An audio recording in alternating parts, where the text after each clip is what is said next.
Welcome to Unboxing Logistics. Excited to be here. Excited to see our Unboxing Logistics community. Today, I didn't sleep last night. I was so excited. It was like Christmas Eve because we have on somebody today that you are all going to be dying to hear from and is like, I'm kind of fangirling here because it's my dream job. So cool. We have Sucharita Kodali, and she works at Forrester and is an analyst over everything retail. So cool. So we're going to be talking about retail, what we expect kind of for the upcoming peak season with the fall, the holiday, and just kind of what she's seeing. The world's crazy out there right now. Sucharita, say hello and introduce yourself a little bit about your background to our community. Yeah. Thank you. I think that was the most generous introduction for somebody who nobody knows. So thank you, Lori. I appreciate it. That's wonderful. I rarely get that enthusiasm in my own family, so happy to have it anywhere I can get it. Thank you. Yeah, it's great to be here. Fantastic. So I love data. I love everything that has to do with trends. And right now, everything is crazy. We know. And so trends are hard to pin down. Okay, let's talk retail. What is the general mood you're kind of seeing out there right now across brands, retailers, e-commerce? Before we kind of dig into any specifics, what are you just kind of getting the mood from?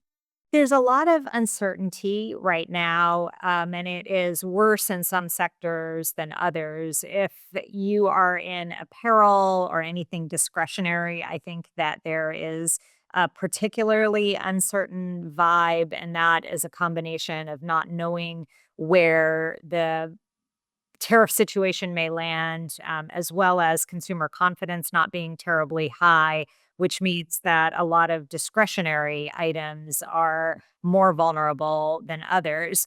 On the other hand, it does seem like a lot of essentials categories seem to be doing better, whether it is mass merchandise or the dollar channel or warehouse clubs. So that suggests to me that a lot of the essential goods continue to still hold their own in spite of all of the concerns. But when you look at valuations and stock prices for retail companies, almost anybody who is discretionary has basically said that kind of they've either lowered their expectations or they're extremely cautious for the back part of the year. And I think that that is being reflected in the retail sector's valuations, which haven't um, always recovered. There's some players like Costco, Walmart that continue to do fine or actually exceeding market performance. But I think that there's a lot of uncertainty. And the strongest retailers don't show up at conferences in many cases. It's often the ones that are looking for answers and are the most challenged. So those are the ones that I often hear from. And there's a lot of uncertainty. There's not a sense of what the outlook is and what will happen with inflation, what's going to happen in the political landscape, what's going to happen with shopper confidence, and so on. So I've done a couple of different surveys recently, and this is just hitting kind of getting a little bit of the pulse. And what I'm seeing is, um, consumer. My highest concern that people have put in as their result is um, low consumer demand being a concern, followed by tariffs and those kind of costs and whatnot. So what are your anticipations? What I'm hearing from you, discretionary. That's where the bigger concern is. Obviously, it's interesting that you say essentials are doing even better than usual. Anything surprising, I guess, when it comes to kind of the signals consumers are giving?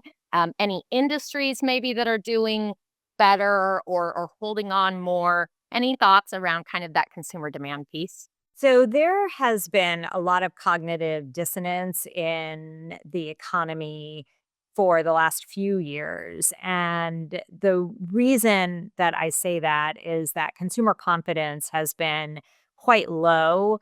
And for the last year, it's been as low as it was during the pandemic. But on the other hand, what you have are still relatively high levels of spend.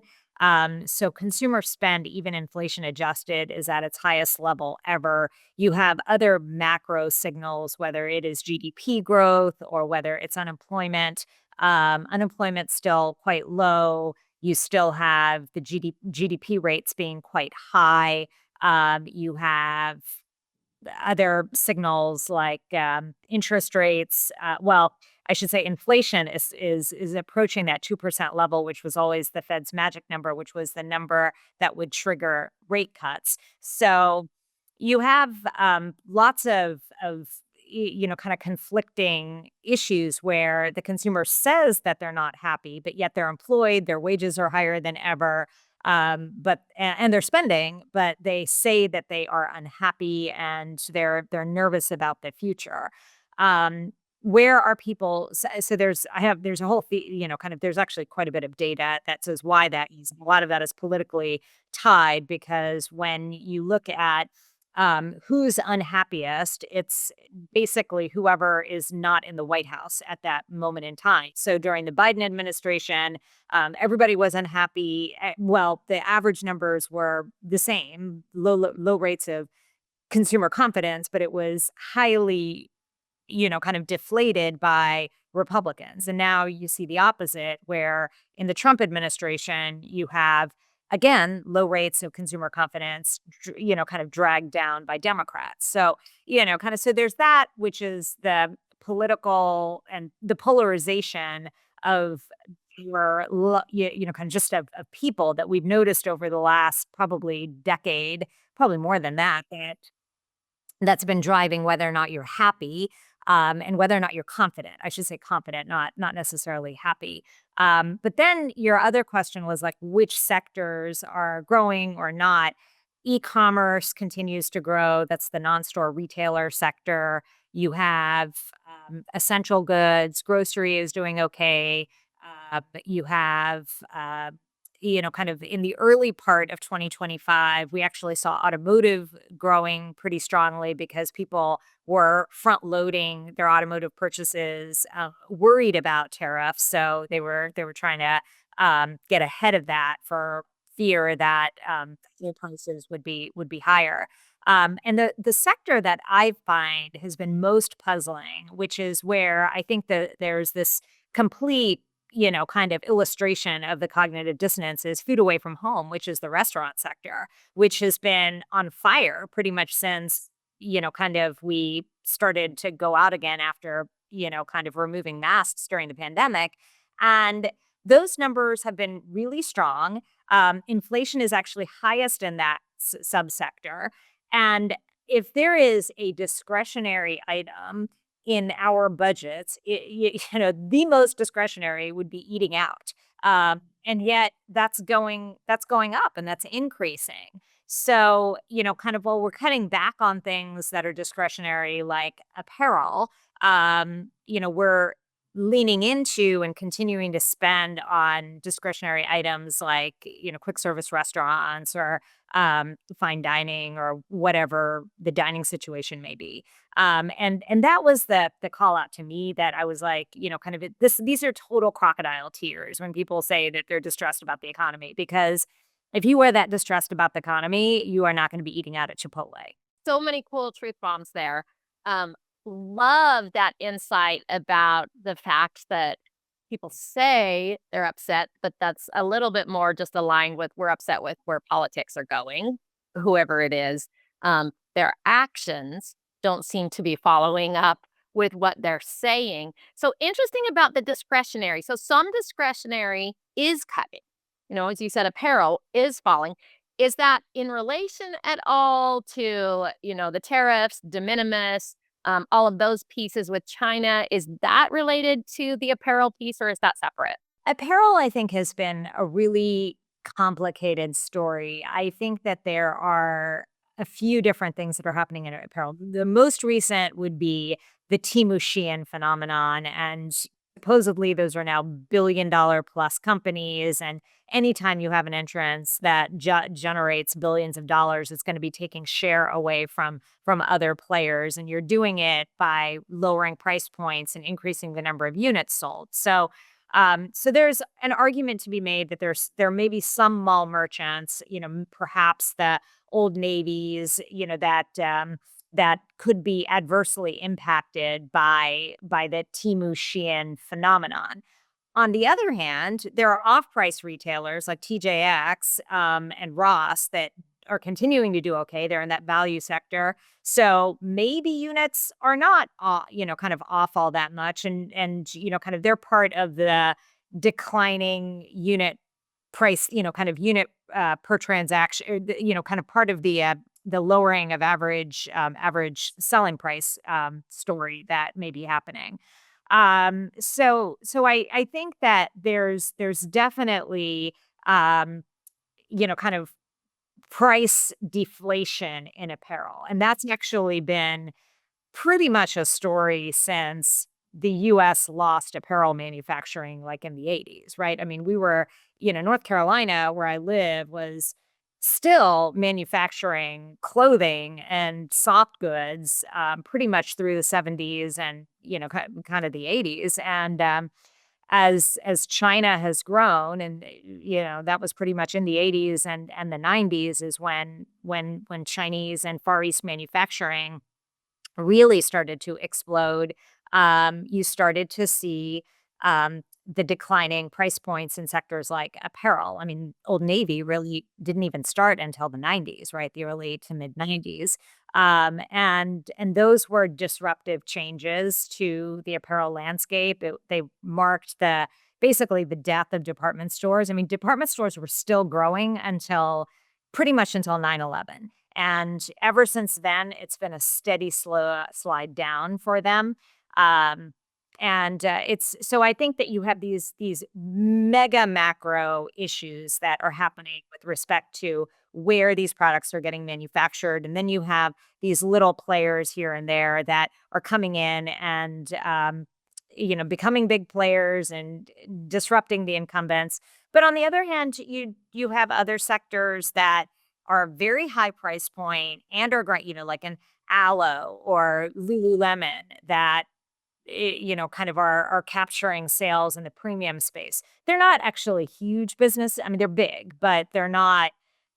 I mean, these are not $20 billion businesses even. So, but kind of, I think that they've occupied a niche with affluent consumers, and so anyway, it's a very long-winded explanation of what I think is happening in apparel. And to tie it back, yeah, to right now, I think what we're seeing is that it is challenged from a cost standpoint, it's challenged from a consumer demand standpoint, and it's challenged from a competition standpoint. So the ability of these apparel manufacturers to be able to raise prices is almost kind of there's no ability for them to raise their prices in most cases because they're commodities that are easily replaceable.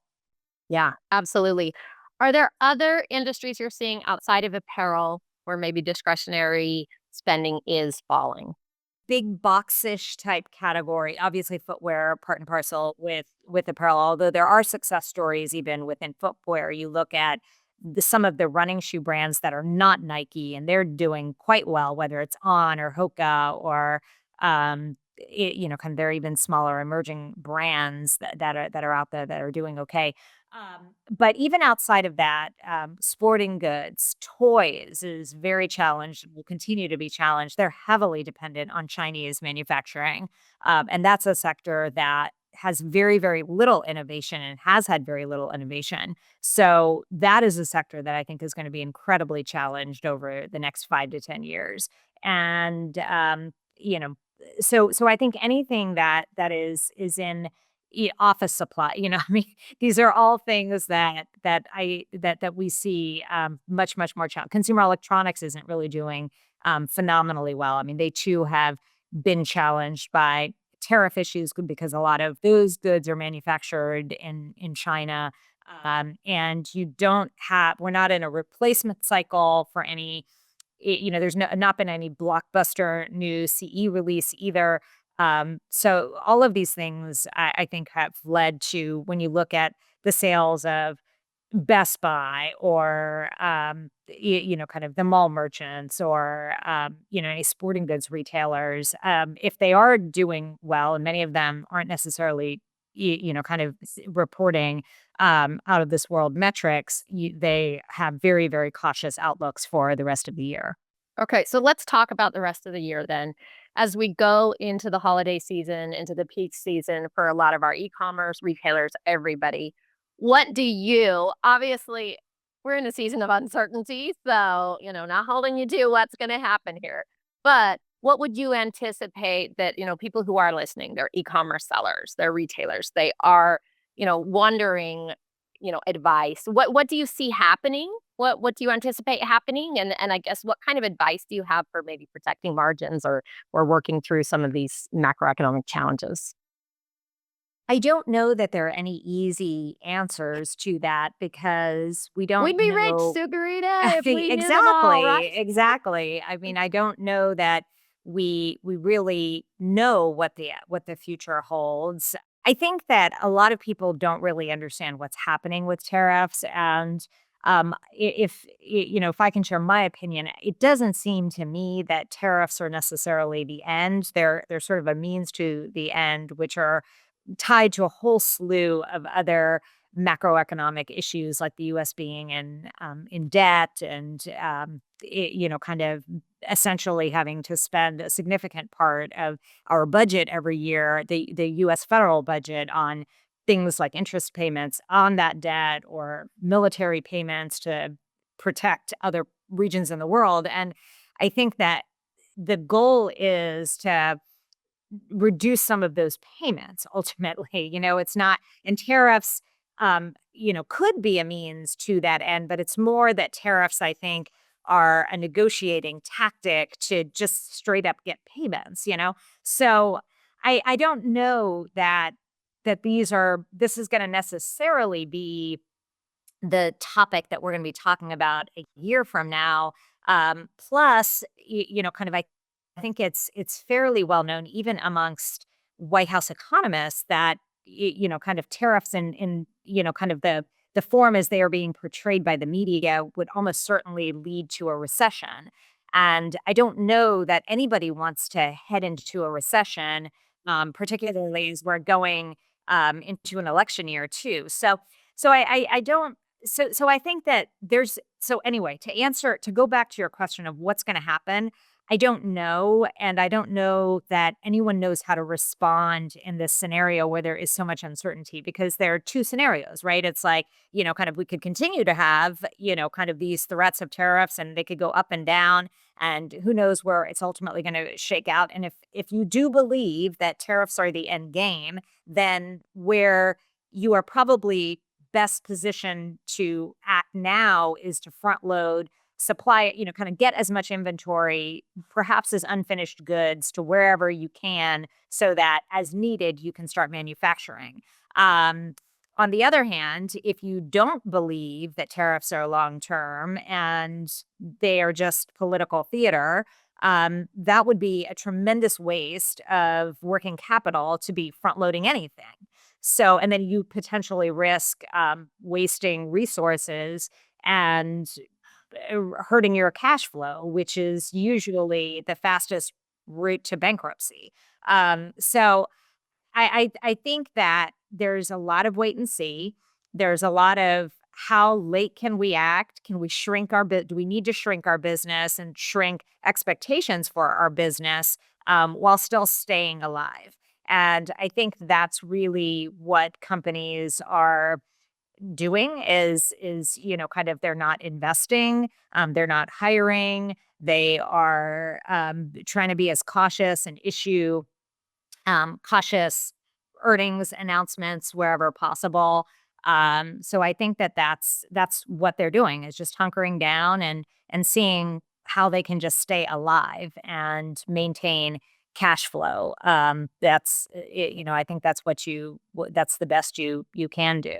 Do you feel like this is gonna be kind of a race to the bottom discount sort of season? Or do you think I'm seeing different articles all the time on how different retailers are, just today I read an article, Walmart says that they're gonna raise prices and, but then we'll see some other retailers saying they're not going to, or, we're keeping things. What do you think's going to happen, I guess, between that fight between, potentially low consumer demand and raising prices, or rising costs? So, wh- what, I guess, do you anticipate, and what do you feel like is a smart move for people? I suspect we'll see a bit of a redux that we saw during the pandemic, which is there will be price increases on inelastic goods, which tend to be in essential categories. And now the risk with that is that that will almost definitely trigger an economic downturn because, kind of that is the most visible way that inflation is reflected in the economy, and it's like all the angst that people have about egg prices or milk prices or kind of these basic commodities. But that is yet where I I would imagine, kind of there's the easiest ability to raise prices. Um, Whether or not Walmart and the grocers actually do, I think remains to be seen. I mean, one of the good things about the US economy and US retail is it's so hyper competitive that it's quite difficult to raise prices. So I don't know that will necessarily shake out. I mean, the only time in recent years that we've seen holiday not be a discount, kind of discount season is the year that the Suez Canal was backed up, right? So and those were supply chain related issues where you had significant issues with factories or you had significant issues with trade routes, and that that led to kind of less inventory at critical times, which meant that you just couldn't discount because you didn't have things to discount. But I don't anticipate, I mean, retail is hyper competitive, and if you have products, you need to get rid of those, and you're gonna, if you have inventory, you need to sell it, and you're gonna sell it, whatever price it gets sold at, and there's no reason to hold on to that inventory and hoard it. So kind of unless there's like a supply shock, I can't envision a scenario where it's not going to be another heavy discounting season. Okay, so I'm kind of reading between the lines a little bit here, but as we look towards this upcoming holiday season, do you anticipate? What I'm hearing is that people are saying that they're cautious, but their actions aren't necessarily proving that. Do you feel like, when we wrap things up, that we'll end up seeing probably a similar amount of shopping that took place as we have in the last few years? Or do you still think that there's a potential that there will be, dips this year in the amount of goods sold? The only scenario where there will be dips is if prices go up substantially. So, right now, inflation is just north of 2%. That's the Fed's magic number. That's where they want it to hold steady.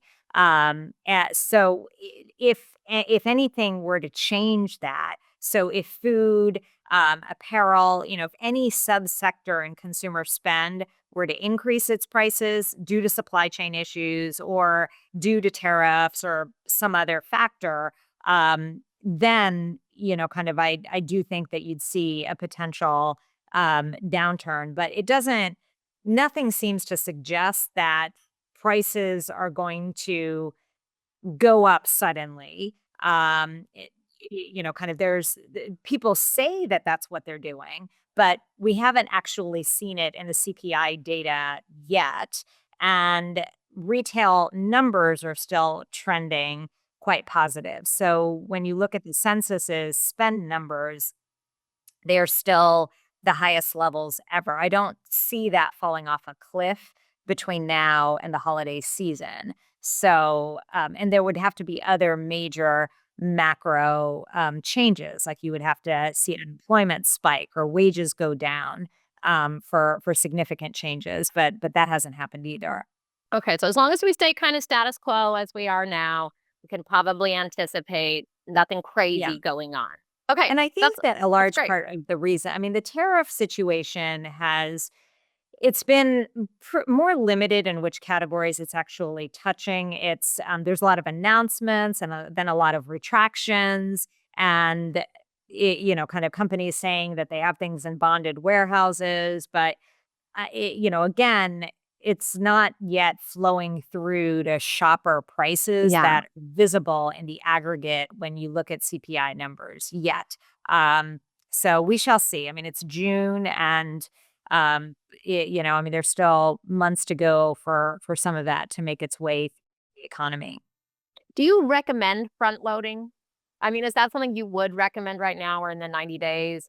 Um, I see like the pros and cons. Like sometimes it seems good, but then also the shipping lanes through the oceans are really high. Those prices are going way up because so many people are front loading. So for me, yeah, again, this is just the opinion of Sucharita, not us. So what do Yeah, you think? yeah. I mean, I think that there are so many factors that go into making those decisions, right? What's ultimately the fully loaded cost once you incorporate transportation or any bonded warehouse costs too that you may need to incorporate there, or other, kind of storage fees that you may have to incur.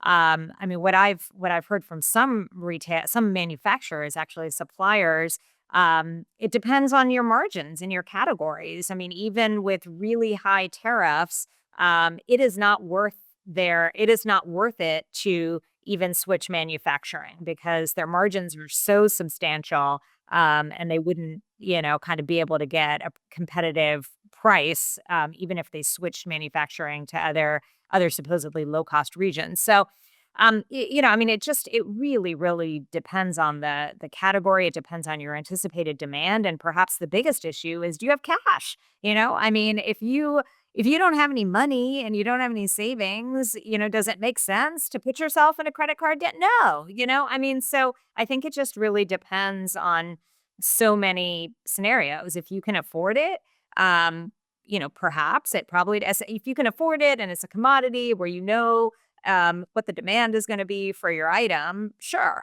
But I mean, if it's fashion, I don't know that front loading anything in fashion makes that much sense because you could be stuck with a whole bunch of inventory that doesn't sell Yeah, ends up in the landfill, honestly. or driving So you bankrupt. yeah, I mean, I mean, the lack of cash flow is the number one reason that companies go out of business. So you have to manage I love your that. I'm just gonna cash. stop and say that.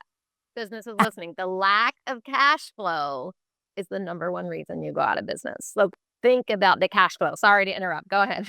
Yeah, yeah. I mean, so that's yeah, no, Yeah, nothing more. that's massive. I mean, that's huge. And sometimes people do. I know I talk to retailers all the time, and sometimes, well, it's okay. Maybe I'll just get into debt on this and do. So, cash flow issue. Looking at an individual, are there any other sleeper trends or something that you feel like retailers should have on their radar um, as we're going into the back half of this year? You've covered a ton, but As far as, carriers and shipping and e-com, not necessarily. I think that there are larger macro, issues that are in the landscape. I mean, we're in the middle of an AI revolution. Kind of kind of you're cautious about your financial situation. You're cautious about your healthcare situation. You always ask questions. The same thing needs to be the same approach with any kind of anything in your life or your job or your personal information, with respect to big technology companies. I don't think that we can assume, um, kind of that any big tech company is looking out for our best interests. wise advice as we're looking at anything with new technology, new, especially things that are super hyped. It's always good to make sure that you're being cautious. I had to say for the first time ever, and I know we're running late, so this is fun, but for the first time ever, I was doing kind of a deep research on something. And I came up with ChatGPT and I was working through something and it had come up with a stat, which is always, you're suspicious. So I was like, what is this? This seems like interesting. I need a citation and, can you get me to the source and let's find. And it came back, and it was the first time I experienced this. This actually came from internal documents from company blank. And it says, so I don't have a source to share with you. I was like, did it really come from their email? You know what I mean? Somebody must have uploaded something and it shared that info with me. So I think it is wise. We don't know for sure if we're just sending stuff out there of what may be shared. So again, I wish I could have you for like 3 hours because you're so fun. Um, just to close up though, if you could leave anyone with a piece of advice as we're hitting the last 6 months, uncertainty is in the air. What piece of advice would you leave them with? So two things. One is you can control what you can control business wise, and there are some things that I mean there are more e-commerce sales being transacted on things like mobile devices, and make sure your site's mobile optimized. There is a large amount of return fraud that seems to be growing. So leverage data and AI and machine learning to kind of what it seems to be a trend toward is more conservative returns policies, more conservative shipping policies, but with exceptions where you may give certain high value shoppers or people who may be part of your loyalty program more generous feature sets than maybe what you promote to the general public. So I think that those are some of the business things people can control. From a larger life standpoint, if you are in the United States, the single biggest piece of advice that I can give is to vote in your primary elections. The delta between the percent of people who vote in primaries and the percent of people that vote in general elections is like 30 to 50%.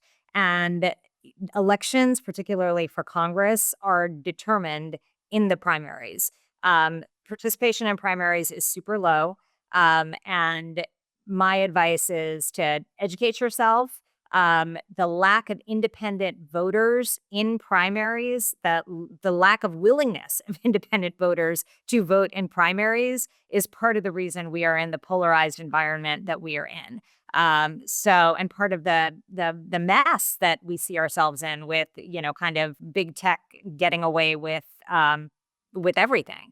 So if you think that any of this needs to change, I would suggest doing some homework and voting in those primaries. Yeah, no, I love that. And I've had multiple people on who work closely with Congress, and always a recommendation is let your voice be heard. Reach out to people as well. Like if you may be a small business, but your congressperson does actually care and read those things and say, oh, my small business people are saying this. And so sometimes we do just sit back and be like, well, there's nothing I can do. And this life's horrible. And no, get out there, vote, write your Congress people, do whatever you can to try to help yourself and protect yourself. Love the advice of controlling what you can control. Huge truth bomb there when it comes to your business. There are little things that when the economy is beautiful and bright that we let kind of fall by the wayside. Take a look at those. Great advice. Thank you again so much for being here. If anyone wants to connect with you or follow you, where would they do that? If anyone wants to reach out, I mean, kind of at this point, I'm fine. It's first initial, last name at Forrester. If anyone has questions or, kind of wants to connect. Oh, I love that. And thank you again for all your insights as we're trying to figure out this crazy season. And it's been wonderful having you. Yeah, thank you, Lori. It's been great to be here. Great. We'll see you all next time.